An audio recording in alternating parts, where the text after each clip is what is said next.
Hello, and welcome to this forum presented by the League of Women Voters of San Jose, Santa Clara.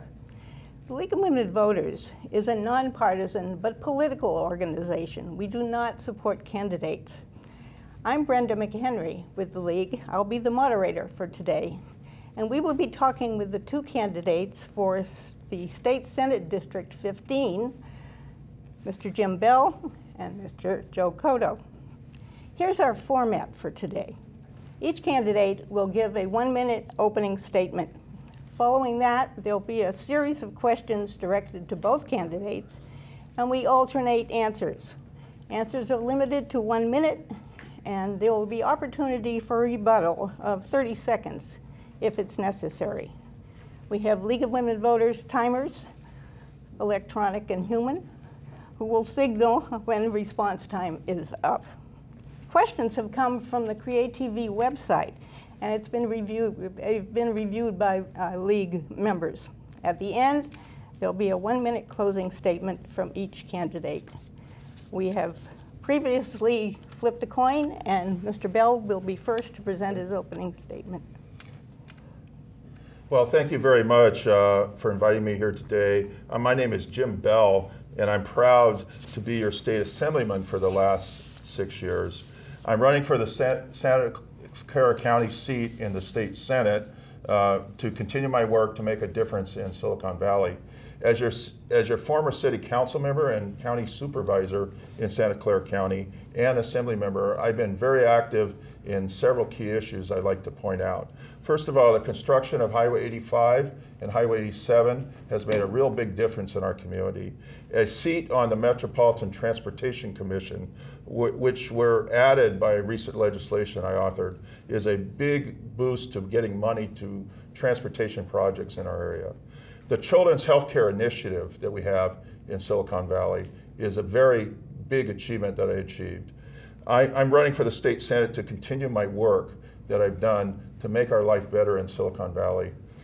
In the state Senate, my top priority will be growing our economy, increasing transportation needs like putting BART to San Jose, and let's make our business more accessible to the people of Silicon Valley. We need to grow our economy and fix our education system. Tough issues have to be developed, and my years of experience is going to be essential in making you decide to vote for me, Jim Beall, for the state Senate. Thank you. Thank you. Mr. Coto. Yes, my name is Joe Coto, and I'm the son of a copper miner. My father worked for 39 years going underground, working in the copper mines. He had a 6th grade education, and he told me as a young man that the most important task that I had was to educate myself, to graduate from college, and to continue learning throughout my whole life. I followed that advice from my father, and today the biggest issue that our state faces is the globalization of the economy and the information technology revolution, and how those two functions have merged together and are creating serious challenges for our future workforce in California. Our students are not at this point able to compete with youngsters from across the world. And as this globalization continues and gets stronger, we have to take steps to ensure that our young people are receiving the type of education, the type of training that will prepare them for work in the next century. Now, when you compare our youngsters with those youngsters from over the world, we are currently 47th in the nation when it comes to the investment in public education. When I first started teaching, California was #1. It's important that we get California back to being #1 in the nation, because that's the only way that we're going to be able to invest in educating our people so that they'll be able to compete in this global economy and continue to make California one of the largest economies in the world. Thank you. Well, we'll go to our questions, and Mr. Coto, you'll get the chance to answer the first one. We know that some of you both have some of the same priorities for the state. In the area of the economy, fixing the economy and adding jobs, what can a senator do, and what will you do as a senator? Well, I think there's several things that a senator can do. One of the things that is missing in our state currently is that there is no centralized function at the state level to promote economic development. And more importantly, the creation of jobs in our state. There are competing and so many different obstacles that are placed in front of businesses at the local, at the state, and very often at the national level that prevents businesses from growing and expanding their businesses. So one of the main focuses is to have a centralized, accountable system to make sure that we're promoting jobs and economic development in the state of California.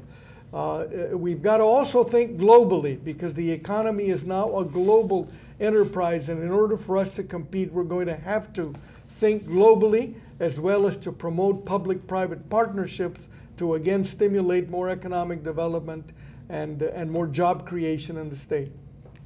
Thank you. Mr. Beall? Well, I think for me, jobs and economic development is the top priority, and I supported the governor when he proposed to create the CalBiz system, where he has a one-stop shop for businesses in our community, combining all the departments that we had in California.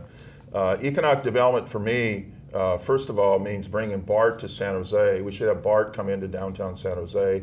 The project will generate, for each construction job, 7 other jobs in the economy. It will have a huge impact on us. And I think BART to San Jose and other infrastructure projects, such as building our new courthouse, which I worked on, and hospital projects, will generate a lot of jobs and economic impact. We should also have programs for high tech, including development of patent programs to stimulate the high tech industry in our community. Thank you. Next question. How would you balance the state budget? Well, I think my method of balancing the state budget is to support Proposition 30. I think that's the first step that we need to take. We cut over $15 billion over the last 2 years in the state budget. Now it's time to increase modestly the taxes. Increasing the taxes with Proposition 30 will create a structural balance for the state budget. It will lead us to a stable environment and get rid of all this smoke and mirrors type of budget. It's a real budget, and we need to adopt Proposition 30. I think beyond that, we need to have performance budgets. We need to have multi-year budgets. Those kinds of reforms that we did at the county and the city here in Silicon Valley, that kind of activity needs to take place in modifying and reforming the state budget, and I fully support those kinds of efforts. Thank you. Mr. Coto? Well, the key to balancing the budget is to get the state into the habit of doing multi-year budgeting. At the very minimum, we ought to do at least a 3-year budget so that we can plan over the long term, so that we can live within our means. And there is no other process to get there except to say, these are the revenues that we have, and make the tough decisions to balance the budget. We can't afford to have a budget that we approve in July and then we're reopening it up in October and November again and again without sticking to the budget that we plan. As a school superintendent, we always had to have a 3-year balanced budget, and it used to have a reserve. When you're required to do that, you take the steps to do that. That's what we need to do at the state level. Thank you. Well, let's talk about jobs. What steps would you advocate for initiating to create more jobs in California? One of the pillars that has made the United States of America one of the greatest countries in the world was investment in infrastructure. One of the 5 major steps that our country always did was invest in infrastructure and making sure that we continue to build our infrastructure, improve our universities, constantly improve our ports, and on an ongoing basis invest in infrastructure. That's an important step that we need to take. The second step we need to take is we need to make a dramatic investment in the public schools. We're not going to be able to compete. Our youngsters, we need to have 1 million more college graduates in the state of California. We're not going to get there unless we make a much larger investment in the education of our young people. If you invest in education, you're investing in jobs. Thank you. Mr. Beall. Well, do you think there's too much regulation in California in a lot of areas? I do. I think for Silicon Valley, we need a little more flexibility to create the jobs and help small businesses and medium-sized businesses grow in Silicon Valley. And looking at regulatory reform, I think, is something that I would do as a state senator. I also think that my experience as a former chair of the Metropolitan Transportation Commission will activate what we really need in this area is to bring home more dollars to our area that we pay in taxes. We have to have the dollars come back to our area in those areas. We also, I think, need to stimulate the high-tech industry by supporting our universities and colleges and having connections with our industry here so that we can have a good connection, create more jobs here in Silicon Valley. Thank you. Let's move to education. You both touched on it a little bit. What kinds of priorities or would you do in the area of education? Well, California has some basic problems in education. The first one is the lack of funding. We've had many, many years of deficits in the state. We need to get back on track in terms of education. So the first thing we need to do is pass Proposition 30. It will fund education. It will provide a respite in terms of the budget. It creates a structural budget balancing with a small reserve. I also think that education needs to have more local control. We need to have more local revenues, and we need to have equity in education. And that means that the children that have the greatest needs should receive additional help. And I believe in a reform for education. And for me, that's one of my top priorities as a state senator. Thank you. Mr. Coto? Clearly, the first step we have to take is to reform our public school systems. We can't continue to do what we've done for hundreds of years, the same system that we've had that has not served our youngsters well. So reform has got to be an important first step. We got to consolidate and eliminate a lot of the overhead and the administrative costs that exist in the public schools now and place more dollars directly in the hands of local school districts. Second thing we got to focus on is in recruiting and training more quality teachers. What makes a difference in education is the quality of the teacher that's in front of those students on a daily basis. We need to have more math and science teachers. We need to support them. We need to provide them with incentives so that they can stay within the school system and make an investment in the education of our young people. So that if we invest more in our schools, first we reform, then we make greater investment, then we hire and recruit and train more effective teachers. Thank you. Let's move a little bit to another topic. Voters feel that with the term limits, we're seeing a kind of a merry-go-round with our political leaders. Do you feel that you could do in the Senate that you couldn't do in the Assembly? Well, what you have to be able to do is you have to be able to work with every member of the legislature. You have to work with Democrats. You have to work with Republicans. You have to work across the aisle. You can't work on a partisan basis so that one party or the other is not involved in the decision-making process. In my years in the State Assembly, I always worked across the aisle. We can't afford to have any more gridlock. The fact that our term limits now has been modified and is going to change ought to send a signal to us that we ought to be able to work more effectively with members of the other party, that we ought to work cooperatively to solve the problems that we have. Again, the third area that we've got to focus on is on the area of developing and balancing a budget on a 3-year basis. And I think that if we work across the aisle, we can get to those solutions and solve those problems.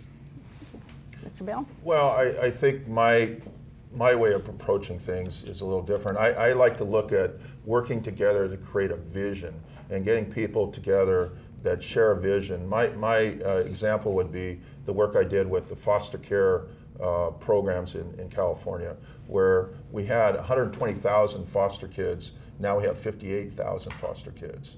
We have reduced the number of foster kids by placing kids with relatives, by having more success in our foster care program. And we recently passed AB 12, which had 76 votes that everybody agreed on was the correct moral and fiscal thing to do, to extend the age of foster kids from 18 to 21 to keep them out of prison, keep them out of trouble. This has been an example of a good success. We need to have vision in all our areas of the state legislature, and the state senate is where you can do it, and I hope to do that. Do you support the DREAM Act? I voted for the DREAM Act, and I totally support it. I think the DREAM Act would open the doors for people that have had the doors shut for a long time, and I think we have to have the full DREAM Act implementation here in California and across the country. It will lead to a better set of people in our community by having everybody have the opportunity to have education. And that should be a priority for all of us. It's a morally correct thing to do, and I voted for it, and I voted for it, and I voted for it. And you, Mr. When I was in the state assembly, I was always the jockey, as they called you, on the assembly side to advocate for the DREAM Act. Remember, I mentioned one of the other pillars that has made this country great has been immigration. The ability where we have been able to recruit and attract hardworking people to come and make an investment in our nation. In fact, in the Silicon Valley, it is a classic example of that, how that has worked. 50% of the CEOs and 50% of the businesses have been started by people that are foreign born. With Dreamers, with DREAM Act youngsters, they were brought here through no fault of their own. They were brought here when they were very young. They've stayed in school. They've completed their education. They stayed out of trouble. So we need to support those youngsters, send them and provide them opportunities so that they can continue to make a contribution to our state. Okay. Let's go back and talk a little bit about improving political discourse and the fact that things get kind of toxic when the legislature meets. Do you have any specific ideas how you go about that? Well, it begins with an attitude. It begins with the idea that I developed as a superintendent. You didn't have the option of saying you're not going to work with this parent or not going to support that parent or you're not going to help this child or help the other child. You have to work with everyone. You can't afford to discard anyone. So you have to approach partisanship in the same way.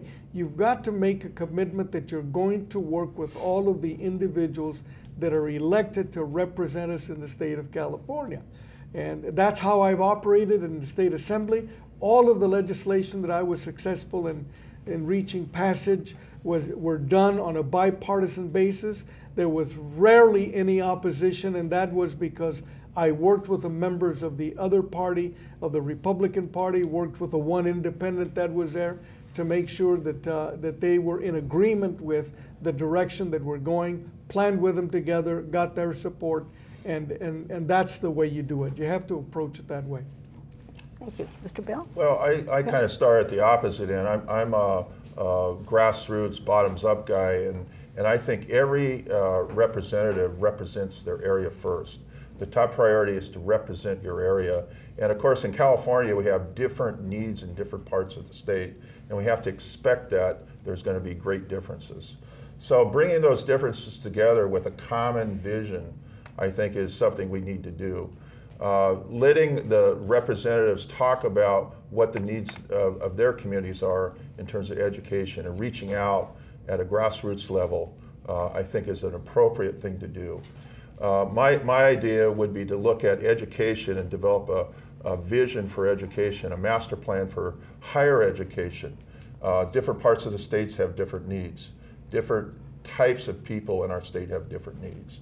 We should develop a common vision and all get together and join together in achieving that vision. So that's my approach. I think we have to work together on visions, involve everybody in the state to collectively support a common vision. Thank you. Both of you are Democrats and both of you have been in the Assembly. How would you distinguish yourself from your opponent?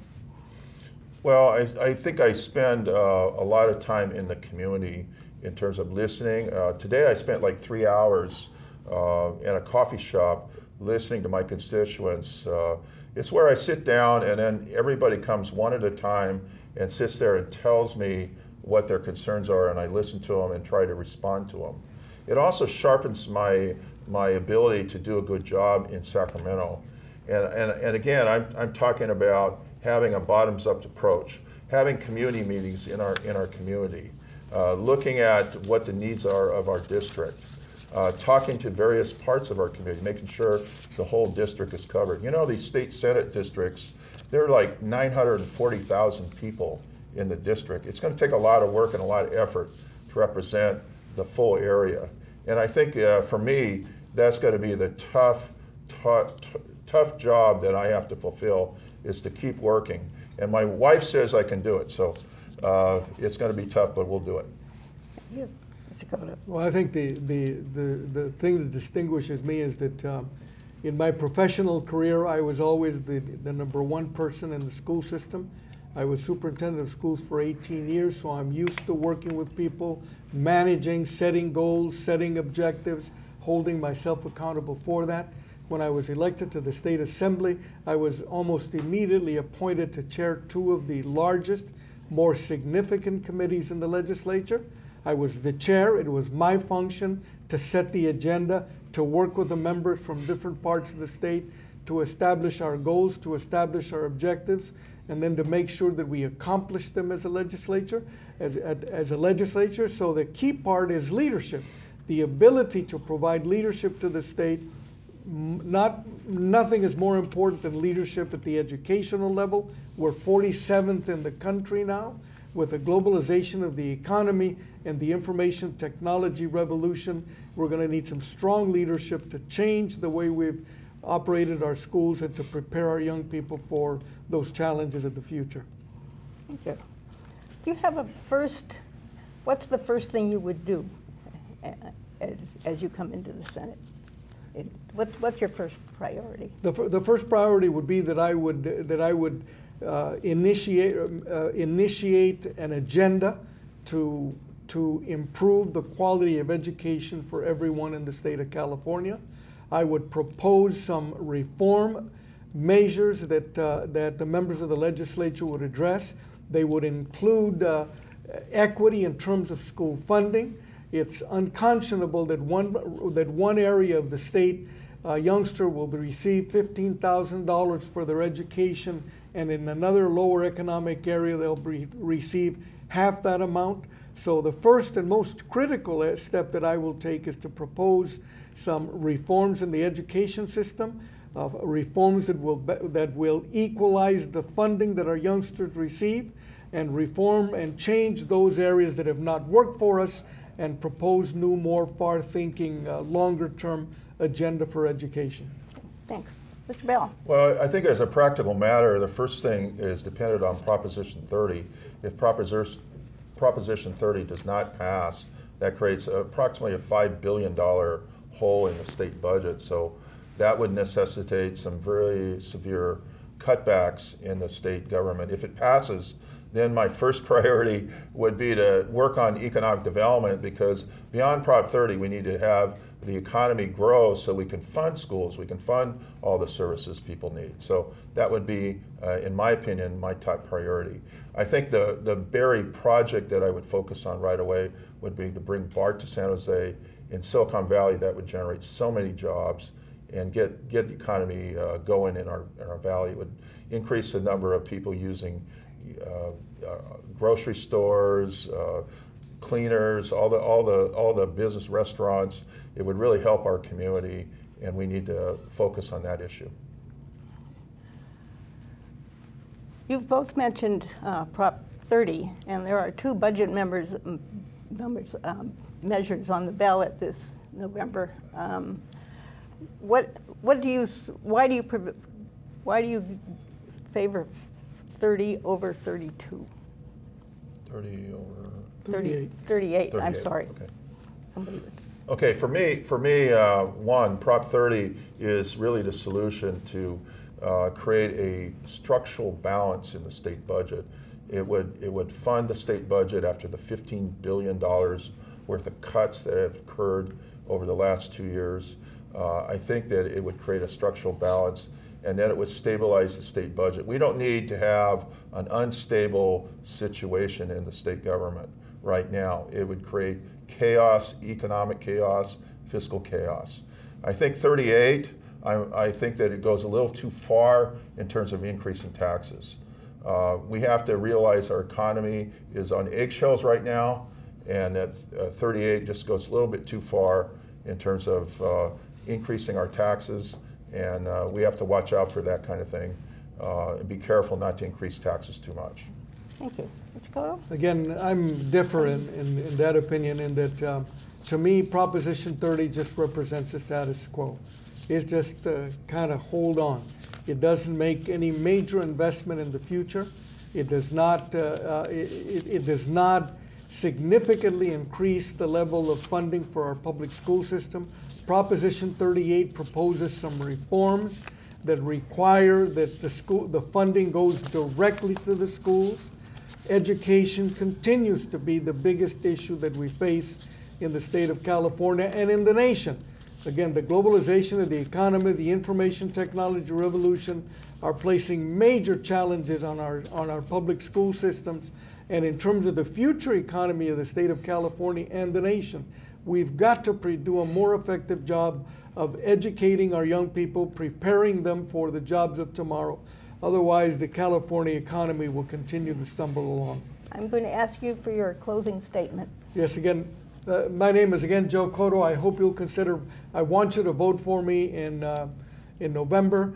The most important issue facing, again, our state and our nation is the issue of the globalization of the economy, the information technology revolution, how those two things have converged and placing an enormous amount of pressure on preparing young people for the jobs of tomorrow. We're not going to continue to have a strong economy in California unless we graduate and educate our young people more, get them ready for those jobs of the next century so we can compete in this global economy. My experiences as a superintendent best position me to address those critical issues, and that's why I want you to vote for me, vote for Joe Coto in November. Thank you. Mr. Beall? Well, I'm proud to have stood with you the past 30 years. You know, I grew up and was born and raised and lived in this Senate district my entire life. I grew up in a large family. We had 9 brothers and sisters, and we had a saying in our family that I think guided me as I became an adult and in public service, and that's if somebody took too much, then somebody else didn't get enough. And I think this has guided my public service career and my fundamental belief in furthering social justice. Silicon Valley needs an advocate in the Senate, and I think that I've been a strong voice on behalf of the community. I have a proven record, and I hope to continue to represent this area in the California State Senate. And thank you for your time. I'd be honored to be your state senator. Thank you both. Gentlemen, we thank you for your time today, and we thank our viewers for watching. Don't forget to vote on November 6th or before if you have an absentee ballot. For the best election information, go to www.smartvoter.org. This program will be shown several times on Channel 30, on Create TV, and also online at createtvsj.org. Thank you.